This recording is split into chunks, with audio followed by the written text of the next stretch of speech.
Ang Mobile Legend ay isang larong demonic at nakakalungkot na ang mga Kristiyano pa ang naglalaro nito. At ang nakakalungkot pa rito, mismo ang mga ministeryo sa pulpito ay naglalaro rin pagkatapos na tumugtog o kaya ay kumanta o magsalita sa simbahan o bago pang magsalita ay naglalaro pa ng isang game o isang laro ng Mobile Legend. Bakit sobrang demonic nitong larong ito? Dahil mismo mga karakter nito ay mga pangalan ng mga demonyo. At hindi mo ba notice na kapag naglalaro ka nito ay tinuturuan ka magmura? Magsisimula ka na sa bobo hanggang sa ibigkas mo na ang hindi dapat ibigkas.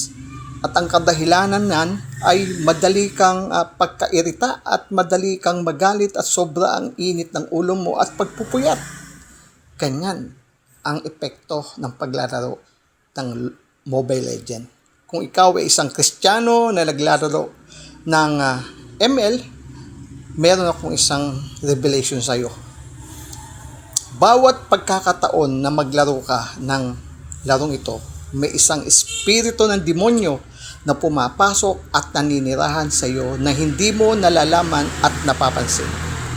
Ang Mobile Legend ay pinakamakapangyarihang sandata ni Satanas sa ngayon para sirain ang iyong devotion at ang buhay na panalangin mo, para bigyan ka ng espiritu ng pagkagumon, para sirain ang iyong pagkontrol sa sarili, para ikaw ay magalit at para pigilin kang maghanda para sa ikalawang pagdating ng ating Panginoong Hesukristo. Kaya para sa mga mananampalataya, ang pangunahing dahilan kung bakit ginawa ni Satanas ang larong ito ay para sirain ang iyong ugnayan sa Diyos. Kaya may mga karakter na mga ML na parang demonyo. Ito yung unang-unang karakter, si Alice. Si Alice ay ang makapangyarihang reyna ng mga demonyong dugo. Sa quote niya, sabi niya, ang halik ko ay nagbibigay sa iyo ng immortalidad o kamatayan. Yan si Alice. At si Alucard, ang manghuhuli ng demonyo na nagdadala ng puot laban sa mga demonyo. Si Kupra. Si Kupra ay lahat ay susuko sa akin kapangyarihan. Si Argus, isang nahulog na anghel na immortal. Si Dairo ay ang prinsipe ng kadiliman o impyerno na may pantay na talino at kapangyarihan. Meron siyang balanse, kakayahan sa pagkakasugat at kalusugan. Sa quote nga niya, ang sabi niya, ginagawa ko ang gusto kong gawin. Yun ang lagi niyang ginagawa. Si Marsa, isang babaeng berserker, labis na marahas o wala sa sariling kontrol. Ito yung mga karakter ng ML. Si Tamus, ang Panginoon ng Laba, ay bumabangon mula sa kadiliman sa pamagitan ng kanyang mga sibat na hinahawakan. Si Gosius, sa quote niya, sabi niya, ang perfect pagsasama ng lakas at mahika, o magikan o magic, ganun. Si Selena, sa quote niya, kapag tumingin ka sa kadiliman, ang kadiliman ay tumitingin din sa iyo. Yun ang quote niya.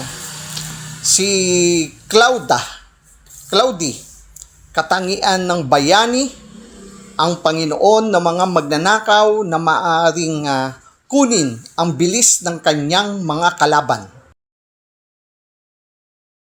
At si Moskov, sa quote niya, ako ang paghihiganti na naging tao. Si Sicilion, sa quote niya, ang pag-ibig at gabi lamang ang walang hanggan. Yan ang quote niya. Si Paramis, manggagamot ng nahulog sa impyerno. Si Paramis ay isang bayaning manggagamot na maaring muling buhayin ang kanyang sarili at mga kasama. Yan po yung mga karakter ng mga ML. Kaya burahin mo na yun. Yung Mobile Legend mo bago pa huli ang lahat. Anong halaga ng pagiging mythic o matic o legend mo doon kung ang iyong buhay bilang Kristiyano ay malapit ng mamatay. Hindi lamang ito libangan o para lang makalipas ang oras, ikaw ay nakikipaglaro na sa demonyo. Kaya, let's go! Burahin mo na yung Mobile Legend mo.